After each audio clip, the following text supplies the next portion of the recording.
Hello everyone, welcome back to the channel. So आज हम question करने वाले हैं, वो है लीड कोड का 990 सेटिस्फाइबिलिटी ऑफ इक्वालिटी इक्वेशंस। ये एक मीडियम डिफिकल्टी का क्वेश्चन है। चलिए देखते हैं क्वेश्चन कह रहा है। You are given an array of strings equations. हमें एरे ऑफ स्ट्रिंग्स इक्वेशंस दे रखा है that represents relationship between variable where each string equation I is of length 4। वो जो एक जैसे इसमें देखो a इक्वल्स टू बी दे रखा है, तो ये लेंथ कितनी है 4। 4 एंड टेक्स, ये इक्वेशन का आई है, ये पहला है, and takes one of two different forms x i double equal to y i और x i not equal to y i. ठीक है, here x i and y i are lower case letters होंगे। ठीक है, not necessarily different, different भी नहीं हो सकते और सेम भी हो सकते हैं, डिफरेंट भी हो सकते हैं और सेम भी हो सकते हैं। ठीक है, that represents one letter variable name. ठीक है, वन लेटर वेरिएबल नेम है। रिटर्न ट्रू, यहाँ पर मेन चीज है, return true if it is possible to assign integer to variable name so as to satisfy all the given equations or false otherwise।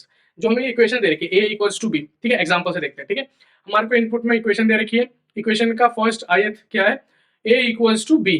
ठीक है, हमारे को बोला गया है a इक्वल्स टू बी, और हमारे को दूसरी क्या बोली जा रही है, b not equals to a। So हमारे को करना क्या है, हमारे को ए और बी को नंबर्स असाइन करने हैं, इंटीजर्स असाइन करने हैं, और हमारे को देखना है कि ये दोनों जो हमें को इक्वेशंस गिवन है एरे स्ट्रिंग में, क्या वो साइमल्टेनियसली सेटिस्फाई हो रही हैं।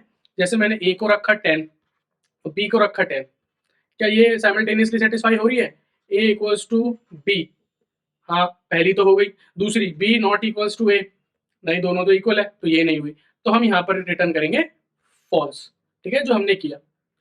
हम दूसरा एग्जांपल देख लेते हैं। अब दूसरे एग्जांपल में हमारे को दे रखा है a इक्वल्स टू बी और b इक्वल्स टू a। हमने वैल्यूज यही रखी इंटीजर वैल्यू, तो a equals to B 10 equals to 10 है, ठीक है, ये पास हो गई। दूसरी b इक्वल्स टू a, हाँ है 10 इक्वल्स टू 10 है, तो ये भी पास हो गई, तो ये रिटर्न करेगा हमारा ट्रू। ठीक है, यहाँ पर हम एक बार कंस्ट्रेंट्स भी देख लेते हैं, क्योंकि कंस्ट्रेंट्स बहुत इंपॉर्टेंट है। सो जो इक्वेशन की लेंथ होगी वो 1 से लेके 500 के बीच में हो सकती है। Equation I dot length equals to 4 length तक का जाएगा। इक्वेशन आई डॉट जीरो जो होगा, जीरो इंडेक्स पे जो होगा वो लोअर केस होगा, जो 1 इंडेक्स पे होगा, ये वाला जो कंस्ट्रेंट का पॉइंट है ये इंपॉर्टेंट है। ठीक है, ये यहाँ से लेके यहाँ तक सारे इंपॉर्टेंट है। ठीक है, 0th इंडेक्स वाला लोअर केस होगा, फर्स्ट इंडेक्स वाला इक्वल टू और नॉट इक्वल टू होगा, सेकंड इंडेक्स वाला इक्वल टू होगा सब में। ठीक है, और थर्ड वाला लोअर केस होगा। ठीक है, तो हम यहाँ समझ गए। देखो हम देख लेते हैं, a equals to B, A not equals to B. अब कंस्टेंट कहना क्या चाह रहे हैं, ये जीरो देखो 0 1 2 3 0 1 2 3, तो जीरो इंडेक्स वाला लोअर केस होगा, ठीक है। फर्स्ट इंडेक्स वाला इक्वल टू होगा या नॉट इक्वल टू होगा, ठीक है। सेकंड इंडेक्स वाला इक्वल टू होगा दोनों में, ठीक है। और थर्ड इंडेक्स वाला हमेशा क्या होगा, हमारा लोअर केस होगा। ठीक है, तो कंस्टेंट्स भी देख लिए। अब हम जरा एक एग्जांपल के साथ इसको समझते हैं। ठीक है, सो हमारे को ये एक दे रखा है, ठीक है, इनपुट दे रखा है, इक्वेशन दे रखा है, स्ट्रिंग एरे, ठीक है, एरे ऑफ स्ट्रिंग्स दे रखी है। सो हमारे को क्या बोला क्या जा रहा है, a equals to B, C equals to D. ठीक है, हम क्या करेंगे ना, आते ही पहले सिर्फ जो इक्वल टू वाले हैं उनको पहले प्रोसेस करेंगे, और जो नॉट इक्वल टू वाले हैं उनको स्किप करते चलेंगे अभी के। तो हम यहाँ ये किया, ये किया, ये आया नॉट इक्वल टू, स्किप कर दिया। ठीक है, नॉट इक्वल टू स्किप कर दिया, फिर आया बी इक्वल्स टू सी। ठीक है, b equals to c, b equals to c आ गया, ये भी हो गया। और फिर e equals to f, e equals to f आ गया। ठीक है, ये भी हो गया। अब a equals to B, C equals to d और बी इक्वल्स टू सी, इसका मतलब इन तीनों से हमारे को क्या क्या पता चल रहा है, c equals to a equals to D, ठीक है, और डी इक्वल्स टू बी। तो हमारे को ये चीजें पता चल गई इन तीनों से। ठीक है, तो तीनों में सिमिलैरिटी है, ये ट्रांजिटिव फंक्शन है। ठीक है, ट्रांजिटिव हो गया कि हाँ अगर ये दोनों इक्वल है तो ये भी इक्वल है। ठीक है, और ट्रांजिटिव फंक्शन और सिमिलैरिटी की बात जब भी आती है तो हम प्रेफर करते हैं यूज करना डीएसयू, डिसजॉइंट सेट यूनियन। ठीक है, तो हम डीएसयू यूज करेंगे, इसको जरा इरेज कर देते हैं। So we will be using DSU. और अगर आपको डीएसयू डीपली समझना है कि हाँ डीएसयू होता क्या है, कैसे करते हैं, कैसे अप्लाई करते हैं, होता क्या है, और इम्प्लीमेंटेशन समझना है, तो उसके लिए मैंने एक सेपरेट वीडियो बना रखी है, आप उसको चेकआउट कर सकते हैं। ठीक है, सो अब हमारे को पता है डीएसयू में हम क्या करते हैं ना, लीडर असाइन करते हैं। ठीक है, हम यहाँ पर आए, ए पे आए, ठीक है, ए पे आए, तो ए को हमने लीडर असाइन कर दिया और बी को पॉइंट करा दिया ए पे। ठीक है, फिर हम सी पे आए, सी को लीडर असाइन कर दिया और डी को पॉइंट कर दिया सी पे। ठीक है, इनको अभी भी स्किप करना है, नॉट इक्वल टू वालों को स्किप कर दिया, बी इक्वल्स टू सी आ गया। ठीक है, अभी हम क्या करना है, रेंडमली लीडर असाइन कर रहे हैं। ठीक है, कोई यहाँ पर कॉम्प्लेक्सिटी की बात नहीं कर रहे, हम रेंडमली लॉजिक पे खेल रहे थे इसके। ठीक है, तब बी इक्वल्स टू सी आ गया। ठीक है, पर बी डायरेक्टली अटैच नहीं हो सकता सी के, तो वो बी अपने लीडर को कॉल करेगा।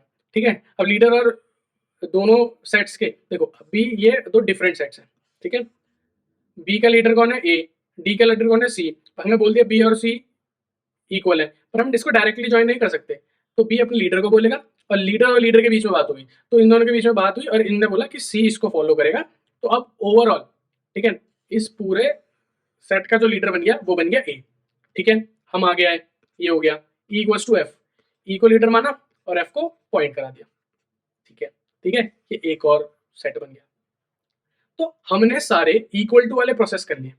ठीक है, अब जो सारा काम है ना हमारा देखो, अभी तक हमने क्या किया, इक्वल टू वालों को प्रोसेस किया, प्रोसेस करके इनका यूनियन बना लिया और इनका फाइंड कर लिया लीडर्स कौन कौन है। अब हमें क्या करना है, मेन काम हमारा यहाँ पर है नॉट इक्वल टू वालों के साथ, सारा गेम यहाँ पर सेट है हमारे डी नॉट इक्वल टू ई। तो हम ना वैल्यूज असाइन करके देखते हैं। तो अगर हम ए की वैल्यू रख देते हैं 10, तो ए के साथ साथ बी की भी वैल्यू, सी की भी वैल्यू, डी की वैल्यू, इन सब की वैल्यू 10 हो जाएगी क्योंकि सब एक सेट में और ए उनका लीडर है। ठीक है, तो इस पूरे सेट की वैल्यू हो गई 10 और इस सेट की हमने ई की वैल्यू रख दी 15। ठीक है, तो इन दोनों की वैल्यू देखी। ठीक है, तो इन दोनों की वैल्यू देखी, तो एफ का लीडर कौन है, ई, तो एफ की वैल्यू भी क्या होगी 15। तो इस पूरे सेट की वैल्यू क्या होगी 15। अब आते हैं हम पहले नॉट इक्वल टू पे, हमें बोला गया डी नॉट इक्वल टू ई। ठीक है, हमें बोला जा रहा है डी नॉट इक्वल टू ई। भाई क्या डी की वैल्यू क्या है 10, क्या 10 नॉट इक्वल टू ई की वैल्यू क्या है 15 है। हाँ ठीक है, प्रोसेस हो गया, ये सही है, तो यहाँ से हमारे को मिला ट्रू। ठीक है, यहाँ से हमारे को मिला ट्रू।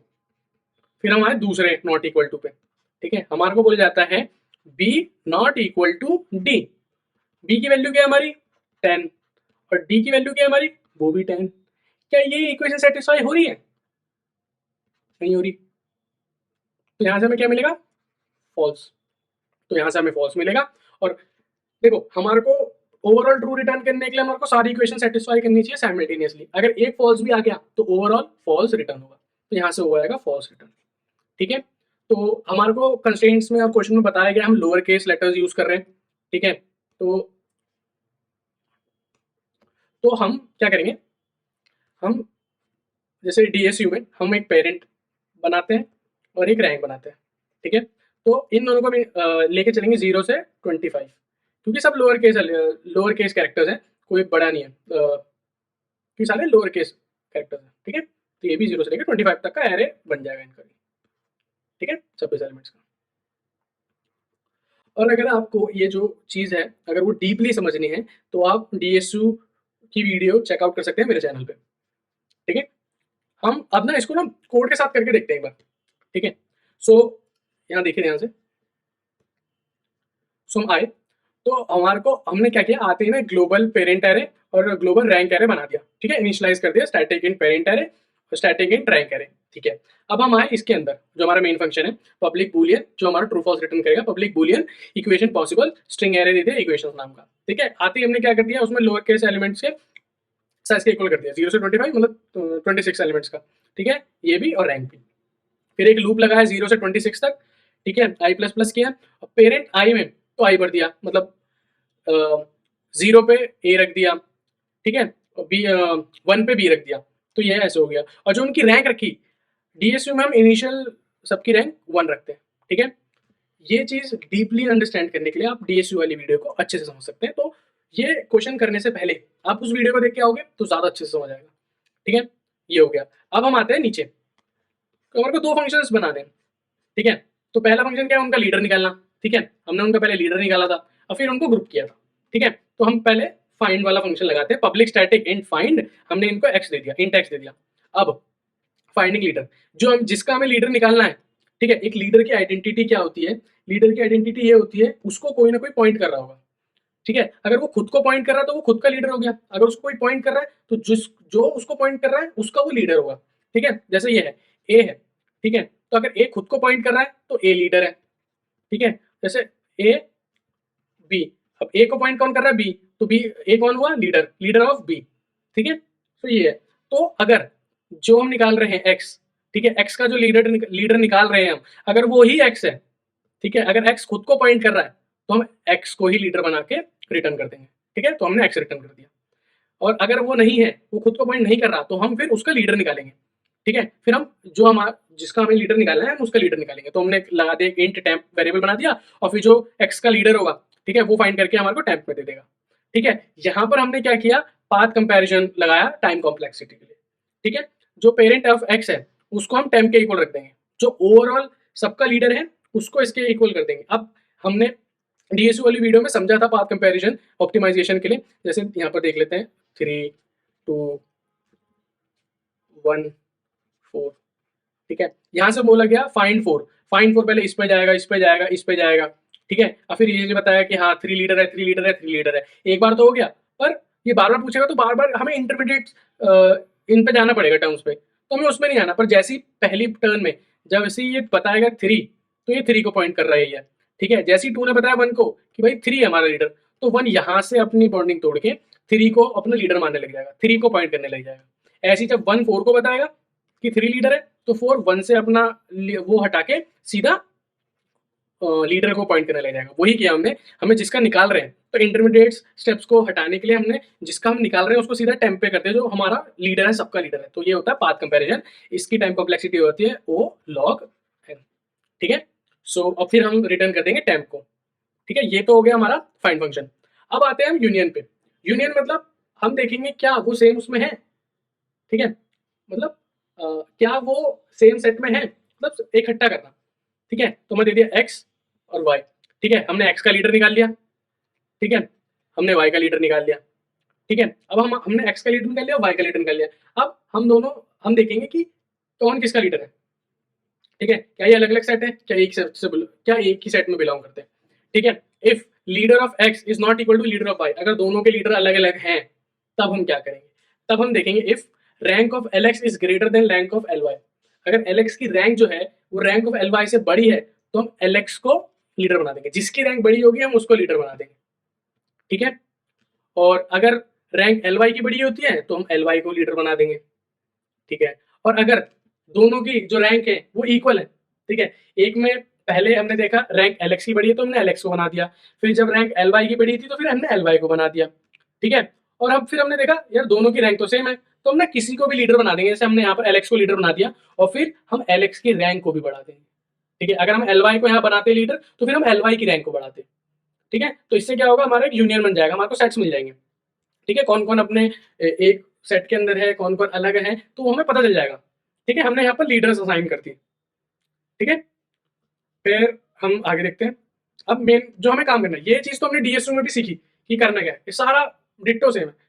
अब मेन चीज क्या है इस क्वेश्चन के अकॉर्डिंग, ये है, ठीक है, ये पोर्शन, ये है इस क्वेश्चन के अकॉर्डिंग, क्योंकि हमारे को यहाँ पर लोअर केस कैरेक्टर्स दे रखे हैं, ठीक है। सो हमने क्या किया, एक लूप लगाया स्ट्रिंग ई, ठीक है, जैसे ये हमारे को दे रखा है, ये इक्वेशन है, ये इक्वेशन है, ये इक्वेशन है, ठीक है। तो ये इक्वेशन स्ट्रिंग है, इसके ये पहला क्या होगा, इसका ई होगा ये, ठीक है। इसके हर एक ई पे लगाई इक्वेशन के हमने लूप लगाया, इफ ई सपोज यहाँ पर a equals to b given है और a not equals to b given है, ठीक है, ये गिवन है ऐसे, ठीक है। यहाँ पर if character, if E dot character, ये अभी ई है, ठीक है, ई डॉट कैरेक्टर, इसके डॉट कैरेक्टर एट 1, इसका 1 क्या है, ए इक्वल टू बी, 0 1 2 3, इसका 1 क्या है, इक्वल टू। अगर उसके 1 पे ई डॉट कैरेक्टर एट 1 पे इक्वल टू साइन है, तो हम क्या करेंगे, यूनियन निकालेंगे। हम यूनियन निकालेंगे किसका, ए का, ई डॉट कैरेक्टर एट 0, 0 पे क्या है ए, यूनियन निकालेंगे हम ए का। और यहाँ पर देखो हमने इंटीजर एरे बनाया था पेरेंट का, ठीक है,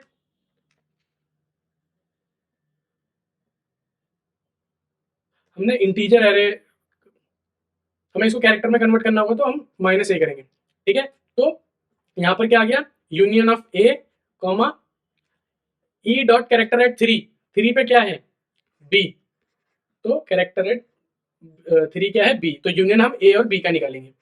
ठीक है, ए और बी का यूनियन निकाला, फिर यहाँ पर नीचे आए, ए का लीडर निकाला, बी का लीडर निकाला, फिर इनकी रैंक देखी, जिसकी रैंक ज्यादा उसको असाइन कर दिया। ठीक है, तो यहाँ से यूनियन निकल के आ गया। तो ये एक चीज हो गई। ठीक है, तो हमने पहले इस पोर्शन में हमने सारे इक्वल टू वालों को प्रोसेस कर लिया। ठीक है, यहाँ पर हमने इक्वल टू वालों को प्रोसेस कर लिया। फिर आते हैं हम नॉट इक्वल टू वालों पे। फिर हमने लूप लगाया, string of every of equations. ठीक है, if character eight if E dot character eight 1, इसके 1 पे क्या है, 0 1 2 3। अगर नॉट इक्वल टू है तो हम क्या करेंगे, लीडर निकालेंगे। ठीक है, लीडर ऑफ एक्स निकालेंगे, फाइंड फंक्शन लगाएंगे, और फाइंड फंक्शन लगाएंगे तो क्या निकालेंगे, ए का।